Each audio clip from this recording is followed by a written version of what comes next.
এত কাম আমি এখন কেমনে শেষ করি, মাথায় কিচ্ছু ঢুকতেছে না।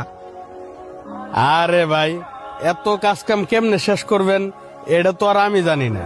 আমি কিন্তু আজকে সানরাইজ বাড়িতে যাইমু। আরে তুই সন্ধ্যাবেলা কেমনে বাড়িতে যাবি? দেওয়াস না কত কাজ কাম, তুই রাত্রে 12টা বাজে বাড়িতে যাবি।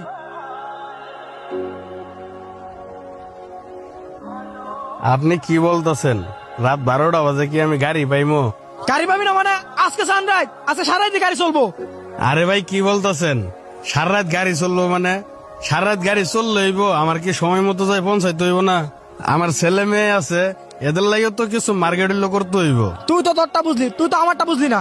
আমার কামটা কি সময় মতো উঠাই দিতে হবো না? আরে ভাই, যেগুলো কাজ সময় মতো করুন লাগবো, যেগুলো কাজ জরুরি, এগুলা তো 2-3 দিন আগে ডে নাইট করে দিলাম। আরে ভাই তুই আমার বিষয়টা বুঝ, দরকার হলে আমি তোর 2 দিনের হাজিরা দিয়ে দিব। আরে ভাই, আমি 2 দিনের হাজিরা দিয়ে কি করবো? আমার টাকাটা এত জরুরি না, আমার বাড়ি যাওয়াটাই জরুরি। ভাই আপনার মেয়ে মার্কেটে যাইবো, ভাবি সহকারে দাঁড়াই আছে। ওরা কি এখনই মার্কেটে যাইবো? ওরা সবাই রেডি হয়ে দাঁড়াই আছে, এখনই মার্কেটে যাবে। চল তাহলে টাকাটা দিয়ে আসি। আরে ভাই, তুই যা, তোর ভাবিরে যাই বল একটু দাঁড়াইতে, আমি আসতেছি। আচ্ছা ভাই, তাহলে আমি যাই। আবার কি হয়েছে তোর? ভাই আপনি আমার বিষয়টা শেষ না করে কই যাইতেছেন? আমার বিষয়টা শেষ করে যান। তোর তো কইছি তুই রাত 12টা পর্যন্ত কাজ কাম কর, তোর বিষয়টা আমি দেখতাছি। দেখেন ভাই, আমি আপনার এখানে কাজ করছি, তার বিনিময়ে আপনি আমার টাকা দিবেন।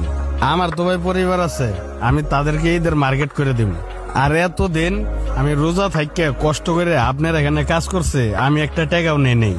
আমি আপনার এখানে টাকা জমাইছি, ভাবছিলাম টাকাগুলো একবারে নিয়ে ফ্যামিলির সকাল্লাতে আমি একবারে পূরণ করবো। আর আপনি এখন কি করতেছেন? আমার টাকাগুলো নিয়ে ঘুরাইতেছেন আর বলতেছেন রাতের 12টা বাজে বাড়ি যেতাম। আরে বেটা, আমি কি তোর একবার কইছি আমি তোর টাকা দিব না? আমি তোর কইছি তুই রাত 12টা পর্যন্ত কাজ কাম কর, আমি তোর সব টাকা একবারে দিয়ে দিব। আর তুই খালি টাকা টাকা করস। আমার কথা অনুযায়ী তুই রাত 12টা পর্যন্ত কাজ কাম কর, পরে তোর সব টাকা এক মুঠে দিয়ে দিব। তারপরে তোর টাকা নিয়ে তোর সকাল যা আছে সব একবার পূরণ করিস। রনে চেতন যেত না। ভাই দেখেন, আমি যদি শুধু আমার নিজের জন্য চিন্তা করতাম না, তাহলে আমার 1 মাস কষ্ট করে কাজ করা লাগতো না। আমি যদি সাধারণ 10 দিন কষ্ট করে কাজ করতাম, তাহলে আমার 1 মাস পেটে ভাতে সব চলে যাইত। কিন্তু শুধু আমি নিজের জন্য চিন্তা করি না, আমি আমার পরিবারের বাপ মা ভাই বোন নিজের ওয়াইফ সবার জন্যই চিন্তা করতে হয়।